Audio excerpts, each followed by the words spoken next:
All right. Welcome back, everybody, to the Oriversary. We are well on our way in the second half of this marathon. I hope everyone's had a great time so far. Today, we will be showing off the OpenBookC challenge results that we released 2 weeks ago.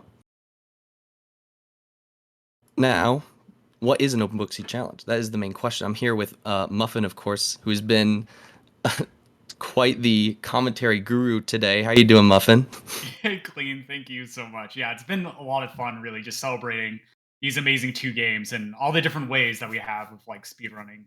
And I think honestly, for Rando, the Open Book C challenge is like very, very different in terms of how we end up like sort of considering and strategizing as we work through a seed.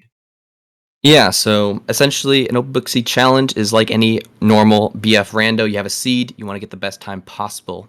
The difference is we've released this seed 2 weeks early. Everyone has had access to it already, and they can view the contents of the entire seed, every skill, pickup location, relic, so on and so forth. So they could build a route as they plan, and then they can perform it and try to get the best time possible. So it's kind of more of a puzzle that you have to get yourself through. And I think these are really, really cool because there's a lot of different options in what you want to collect, what places you want to go first and prioritize over that. And so I think showing these types of runs are really cool, and especially if they're in a leaderboard format, because then you'll see two different runners who have two entirely different routes from each other.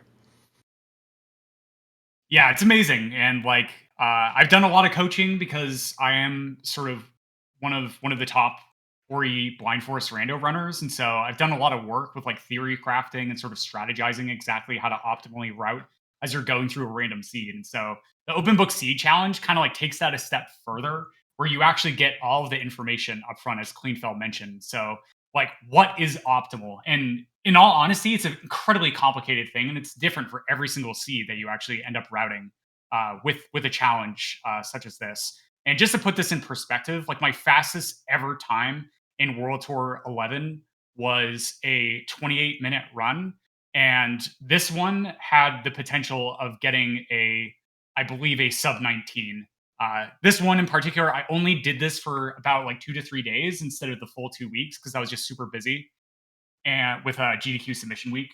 But this one is going to be a 21-minute run, just to put that into like emphasis. So it's like it's ludicrous how much faster you can go, especially when considering sort of like optimizing resources. And as Clean mentioned, what do you prioritize in terms of skills and stuff like that? Yeah, exactly. So I'll also just quickly talk about the seed itself before we get started here. I wanted to make sure we had all the 4.0 goodies sprinkled in because I believe this is our first Open Book Seed Challenge post 4.0 release. So I definitely wanted to have a random start and have those in logic warps be thrown throughout because more teleporters mean more options of places to go, right? So I think a lot of those will add more into the variety of what kind of seed you go through. So we can go ahead and get started here. Okay. And so, Do you mind if Muffin, I yeah, say go like ahead. a few Yeah, things? go Okay, ahead. cool. So when routing these out, there's the the important thing. Oh wait, don't start yet. Don't start yet, Apple. I'm so sorry. Um, so there's a few things to really consider when you're initially like routing something out in this way. The first one is, what is the constraint, right? So the constraint for this is something known as World Tour 10. And so basically in 10 out of the 11 biomes, a pickup is chosen at random that you need to collect in order to be able to unlock the final escape. Like we literally cannot start the final escape until I find all these relics. So once again, each biome will only have one of these, and you're given the information as to where each relic is. So that's like a really good starting point, because then you sort of know, do I need grenade, right? Is it locked by grenade and it's impossible to get otherwise? Is it locked by stomp, right? Then, besides that, you need at least one, if not two, of something that we call a power skill. So the power skills in order of not really power, but sort of functionality. Bash is the most powerful skill, hands down, in the randomizer. There's no argue for that. Argue against it, excuse me. Then dash and charge jump are also two incredibly, incredibly powerful skills. Dash takes a little bit more of the cake over charge jump, just simply because there's a lot more utility with like charge dash and sort of optimizing how you're horizontally going through a seed really fast, and like a number of like sequence breaks and stuff that bash can be utilized for. Charge jump is amazing, especially if you can finish out a tech known as grenade jumps. So finding climb, bash, and charge jump. But that is 3 pickups you need in order to be able to just use that charge jump. And so on average, collecting a pickup takes about 8 to 10 seconds per pickup. The faster ones can be a little bit quicker, maybe like 2 to 5 seconds each one. And then some of the longer ones can take upwards of like a minute to be able to get a single pickup. So those are oftentimes not worth it. So sort of like balancing out how many pickups that you want to collect. And so, I mean, in an OBSC, you want to get as few pickups as possible, unless they significantly speed up, right? And they buy you that time back with the functionality. And that can be making something easier. Like here, I actually get an extra health cell over what I need in order to be able to do the poison swim and the final escape, guaranteed every single time. But then there's like other stuff like teleporters. So getting access to dungeons. Are you getting Water Vein, or are you going to get the Ginso teleporter in order to get the Ginso relic? And so in this case, the Ginso relic, for instance, was in the escape, which is at the top of the tree, a lot closer to the teleporter. So we end up getting the teleporter instead of Water Vein, because Water Vein is like, it's deep, right? It's at Climb Tree and Misty, which takes forever to get to. And then you would have to traverse the entirety of Ginso Tree in order to get towards the relic. It just so happens in Ginso as well, in the bottom of Ginso, there is the Horu teleporter, which is way faster than Sunstone if you have the teleporter, because it cuts away that like 1 minute it takes to get to Mount Horu from the swamp teleporter. However, in this case, because it was in lower Ginso, right, it's no longer really worth it to go and get Horu teleporter. And so instead went and tracked down Sunstone, which I believe was at its vanilla location, which is beautiful. Of course, and that, of course. yeah, and that actually also was very close to the relic in that location. So it's really like trying to group things together and then decide exactly how many resources and stuff, right? Like it takes 9 ability points in order to get to charge dash once you get dash. And are those ability cells going to be in nice locations, or are they in terrible locations, causing charge dash to no longer save the amount of time it takes in order to get that ability? But in this case, it did save time, and we're going to show off some really cool sequence breaks that I honestly have. Some of them I had never done before doing this open book seed challenge. But that being said, Apple, sorry, I am now ready to go. I'm probably going to be talking nonstop for like the first 2 minutes because there's so much stuff to explain and like tech wise. So Clean, if you're good to go, I'm good to get started. Yeah, I'm ready whenever. All right, go ahead, Apple. Kick us off. All right, so this is pre-recorded once again. So initially what we're going to do is we're going to start in Forlorn.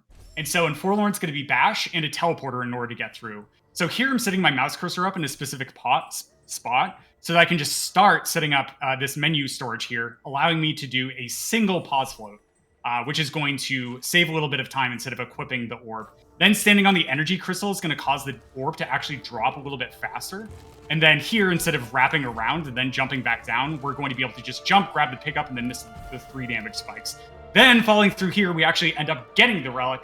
So now we're like all done with Forlorn. And so normally what you would have to do here logically is like teleport back and get the orb because it goes to the entrance. But here, just jumping far enough over, just barely over those 3 damage spikes, I'm able to get through. It's also important to note, as we are going to be warping to Death Gauntlet with this warp, that the orange platforms deal less damage, but is absolutely critical that I take 0 damage because we're going to be taking a 3 damage poison swim and getting an intentional level up. So here with the Frankie, just standing here just guarantees I don't get hit, and then I buffer the bash input because I know the Frankie's going to jump off.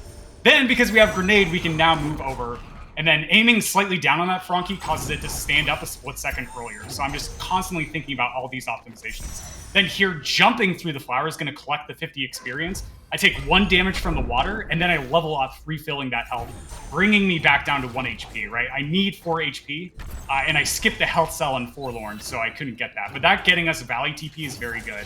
And then here I just missed a cutscene skip. It is incredibly precise, but that's okay. And there's the relic. And now it's all about getting enough ability cells, and then rushing down Dash. So Dash is going to be in the Spider Pillar area right next to the relic, which is really convenient. And then in order to get Air Dash, I believe I need 5 ability cells in total. So there's 4, and then we're going to get another one nearby. But here is probably the hardest trick in the run, which is going to be the Crow cutscene skip. For whatever reason, if I do not get this first try, the skip will fail.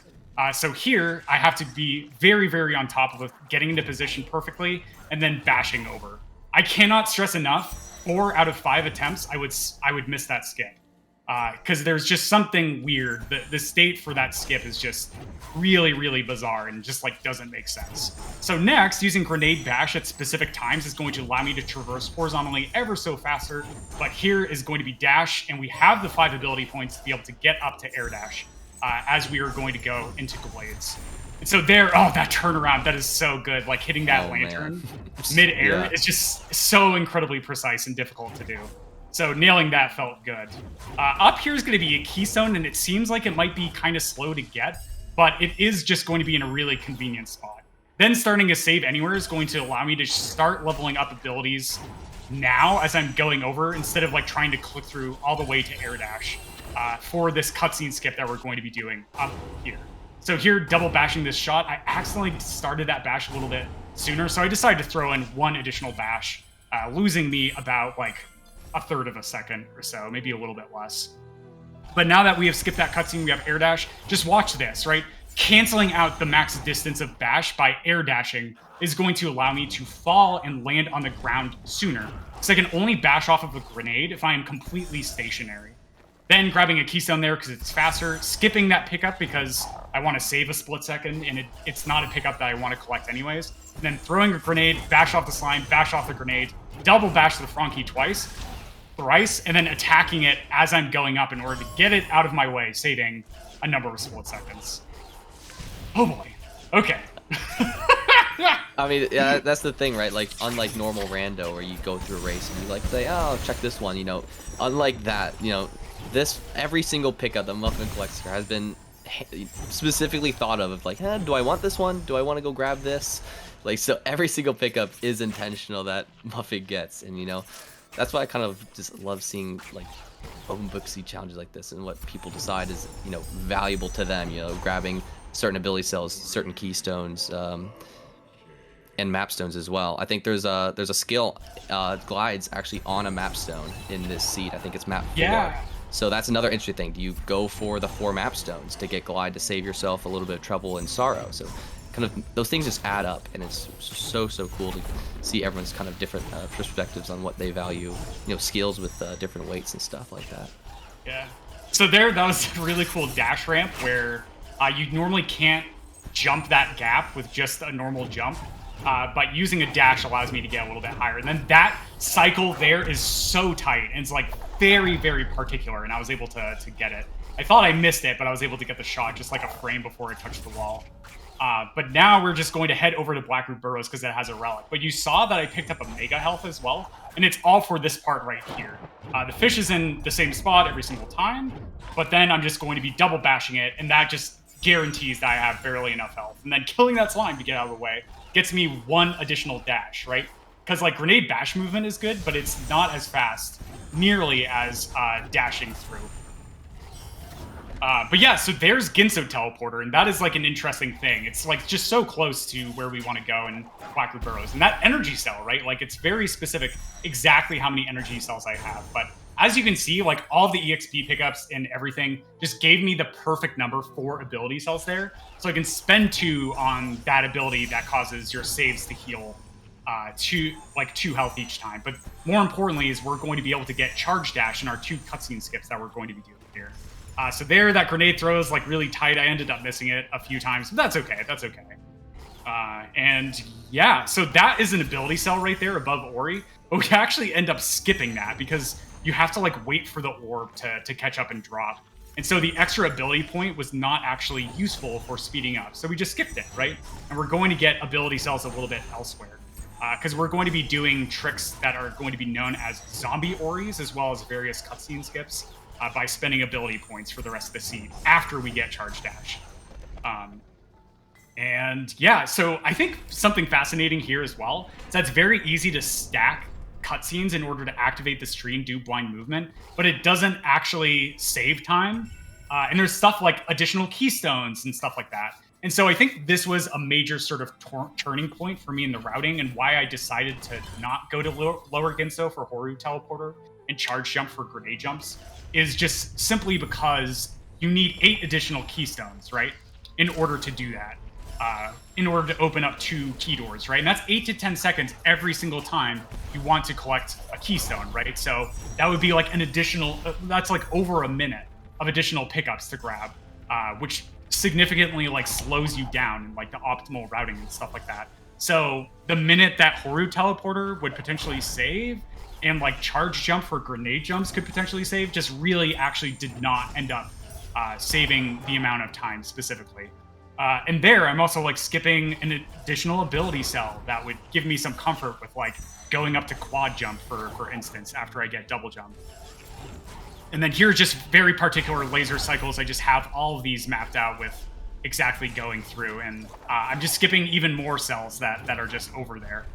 But the energy cell, I did think, ends up saving time, specifically for some late game sections, in particular Misty Woods.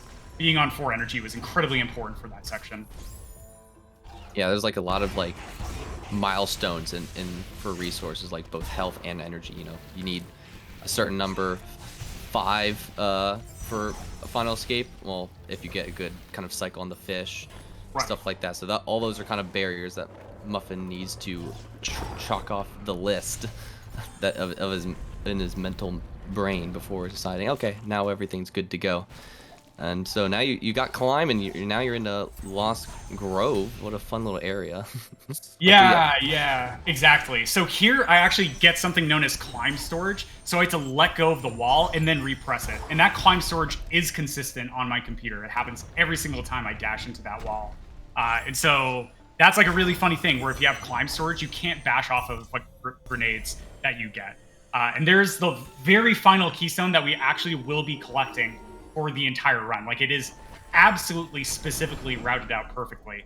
And here, Ginso, this is probably going to showcase off some of my favorite sequence breaks that I sort of labbed out. This is going to showcase off one that I've actually never done. And it's going to be a form of a trick known as core skip. So here I was really getting my experience to be above the halfway wheel, because we have Spirit Light efficiency to double our experience, and there's going to be a massive EXP pickup. And when you level up, what ends up happening is you cause a giant explosion. So that is actually over 600 experience. So here, with the second level up, moving the camera over is going to actually break both of those spores and skip having to do the right side room entirely, which saves like 10 seconds or so, maybe a little bit more, maybe a little bit less. And now we are just going to move immediately into Ginso Escape, not going to do the quit out to menu, because that loses in like 4 seconds or so. Also, because we also need to go to Swamp as well, so exactly routes you into Swamp right away. Sometimes people don't realize or kind of forget. The rando does know that that's a path, and sometimes they can put skills over in Swamp that you wouldn't normally expect to be there. Yeah, it's very interesting where like going through the mini boss fight, and we have to get that relic. And here, okay, so here's the first big mistake in the run. I'm just gonna let you know I have about 2 minutes of big deaths in this run, but I'm still like very happy with this execution wise, as it like really showcases off a lot of the finesse with like a lot of the more difficult movement. But there I just kind of panicked, and so ended up falling into the water and dying. But that's okay. And then grenade bashing there's a little bit faster than taking the teleporter, so I opted in for that. And I think that's what honestly threw off my cycle here, because I was just used to getting a specific cycle, which is this, double bash that, go up, and now we're past that point where I had previously died. And so something really important here is that I want to have at least 2 energy and be on full health or 2 health away from full health. So either 4 or 6 health as I'm coming through. And this is specifically for this upcoming section here. But yeah, there I accidentally mess up, and so I just didn't throw the grenade far enough. So I was just like, you know what? I'm feeling nervous because this is a pretty decent pace. So I'm just going to slow down and play this a little bit safer. So over here, I am intentionally saving in order to heal back up to full. I didn't need to do that, but there's going to be a swimming section where I can get trolled by a fish as I fall down, because I don't know where the fish is going to be. And so we get the relic, and then we are going to light this lantern. And this was one of the most fascinating choices for the entire run, right? I either need grenade jumps, or I need glide, or I need double jump. And then, yep, there's the next big death. So I have to do all of this sequencing again. So that lost me like a lot of time. It's over 30 seconds. I don't think it's quite a minute, but it was, yeah, it's a lot. No, it's still looking good. Thanks. Yeah, so what happened there is I didn't have the energy for the charge dash. And so the backup, which I'm going to showcase here correctly now, is to throw 2 grenades instead of just 1. And that brings you over to the lantern before you actually end up hitting the spikes. Yeah, there's the fish. That can be incredibly mean. And now that we have double jump, we are good to progress. And we're not actually going to go for a relic. We are actually teleporting to go out of our way, spending a big chunk of time in order to get one pickup in particular, which is going to be Sorrow Teleporter. And as I mentioned, I need like grenade jumps. I need, I either need to be able to glide up a wind tunnel in order to get towards Sunstone, or I need be able to have triple jump with grenade bash. And so here I'm going to opt to go for triple jump. And so you can get triple jump in a couple of different ways. The first way is that you can end up leveling it up in the Cyan ability tree. That requires a metric ton of additional pickups as we collect Sorrow Teleporter. And so instead of that, over here is a bonus pickup for extra double jump. And it is right next to the Sorrow Teleporter pickup. So instead of using Valley Teleporter and then going up through the main wind shaft, we can actually do this with a bit of a sequence break by taking a spider shot here, or just simply taking a damage boost in the spikes. I kind of want to be on full health, so I am going to take the time to end up getting it. And there I accidentally hit the spikes and dashed into it, being like a pixel too high. So I think that is the second to last big death for the sake of the run. I die in the final escape, I believe. Ooh, okay, this is fine. We made it. This is fine. Okay, so watch this. So we're going to drop a save and then start a save anywhere. So if you die and save the game, it'll actually respawn you with 0 health and a number of invulnerability frames. So there, I just saved the game and became invulnerable. And then I was able to progress on through by climbing up those spikes without taking any damage. But it's not over yet. I'm maintaining the save anywhere because we are actually going to be going over and grabbing Sunstone.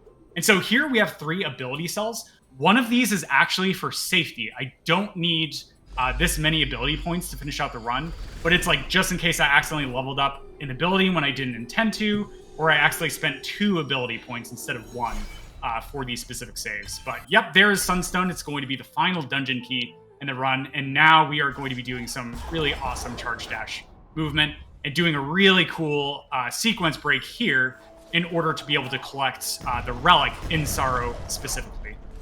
So here, I'm going to set this up by throwing 2 grenades preemptively, and then getting around this bend without dying, and then taking a death specifically right there as I grab Ultra Magnet as an ability. And now we only need 2 more relics. One of them is going to be in Valley, and one of them is going to be in Misty. But here, this is going to be some real wizardry if you've never seen this before. So here, I'm just going to fully heal for safety once again. And then here, I'm going to stack a cutscene with the Kuro instant death kill plane. So while Ori is within certain cutscenes, they are considered intangible. And so here, because I'm intangible, the kill plane cannot actually kill me. So because of this, you get into a very bizarre state with Ori. And if I take a death here, that's it, run over. But they're doing a rocket jump, building a bunch of height using a cancel charge dash, and then stomping on the bird in order to break that wall. And that gets us the Valley Relic, but it's not over yet. I'm going to carry this save anywhere through the grand majority of Misty. And so here, doing some really nice movement, there is a little bit of a misstep. That can just happen. But here, I really want to make sure I cancel out each of my charge dashes with stomps, right? Because I have a max energy of 4, and I spent one of the energies on a rocket jump, and I spent another energy there. So there, I wasn't sure if I accidentally missed out on my energy or not. I actually ended up still having the energy, so I could do more stomp cancels there. Then I accidentally did an extra jump, so this is a little bit spooky, because now I'm on 3 health. But there is 486 experience, which ends up getting doubled, so we get over 960 experience. Then, saving the game there and quitting out to menu does 2 things. The first thing is it saves a second from skipping that cutscene, but then, more importantly, is it removes that weird glitched out state from doing that sort of kill plane skip, allowing me to go through without dying, which actually stops you from being able to manually place down saves. Yeah. So carrying that save anywhere and then quitting out to menu just gave me an extra little bit of safety, because that last spike fall area is very scary. But up here, it's going to be pretty quick to get to the relic. It's just simply the first keystone now that we will come to. So we get to do some of my favorite Misty movement here, bashing off of that Baneling and then doing a nice rocket jump, and then bashing that Frankie. And because I have triple jump, I can get enough height there. Easy peasy, no problem. Then coming back here over to Swamp Teleporter, we are now just going to head to Mount Horu for the final escape. And it's just going to be some more just executional movement. And then we do Door Warp and the final escape. Cool. Yeah. It was amazingly done. So I guess, yeah, like when you were specifically looking through all the different options, Muffin, I just gotta like kind of what you were mainly thinking of, you know, what was the big moment where you're like, this has to be what I'm going to route, or this is what I'm going to be going for first, you know, in this scene specifically, went right for dash and did all these specific ability cells to get charge dash and used them on, you know, like Black Root cutscenes and whatnot. Yeah, dash and resources, man. I like if there's one thing that is really, really critical with like routing OBSC, it's like really tapering and optimizing your resources that you end up collecting. And so here, like the ability points and stuff, like we have some extra now at the end of it, just simply because of that last level up that was unavoidable. But it truly, truly is critical to be really, really narrow focused in sort of not collecting too many resources. So like just checking to make sure that the resources I need are very close by. Like going up to 6 health, once again, isn't required, but it makes the last final portion of the final escape like a lot safer. Because you can double bash the fish out of the water on 5 HP, but it is incredibly precise. And there was no way in heck that I was going to go for that. But besides that, I mean, the game gave us bash, it gave us dash, right, our power skills out of the gates. And then just checking what are near the relics, right? Where are the relics and what are nearby? Okay, yeah, so here's the death. I kind of panicked and got climb storage there, so I didn't get my double jumps back. Oh man, climb storage again. Yeah. Yeah, it got me there that time. We were able to avoid the other climb storage, but that one just, yeah, that's okay. I even let go of the wall and then re-climbed onto it.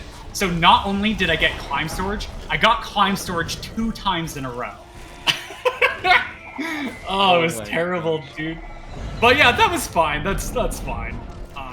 But yeah, right, like just hyper-focused on what is your objective, right? Getting the relics, getting through the final escape fast.